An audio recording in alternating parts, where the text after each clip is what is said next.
ഇനി കോഴിക്കോടേക്ക് പോകാം. ഈ ഭീഷണിയും പണം തട്ടലും ഒന്നും അത് കൊച്ചിയിലൊന്നും മാത്രം ഒതുങ്ങി നിൽക്കുന്ന കാര്യമല്ല. കോഴിക്കോടേക്ക് വരുമ്പോൾ അവിടെ കത്തി കാണിച്ച് ഹോട്ടൽ മുറിയിൽ മോഷണം നടത്തിയ 2 പേരെയാണ് പിടികൂടിയിരിക്കുന്നത്. നാദാപുരം സ്വദേശികളായ മുഹമ്മദ് റിഫായി, അഫ്സൽ എന്നിവരാണ് അറസ്റ്റിലായത്.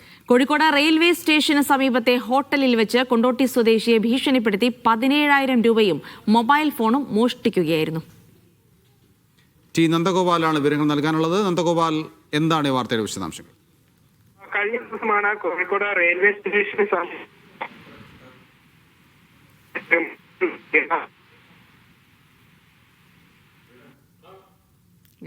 നന്ദഗോപാലിന്റെ ഫോൺ സംഭാഷണത്തിൽ ചില പ്രശ്നങ്ങളുണ്ട്. എന്തായാലും കത്തി കാണിച്ചുള്ള മോഷണത്തിന്റെ വാർത്ത, അതിൽ 2 പേരാണ് അറസ്റ്റിലായിരിക്കുന്നത്. അവരുടെ വിശദാംശങ്ങളാണ് വരുന്നത്. ശരി.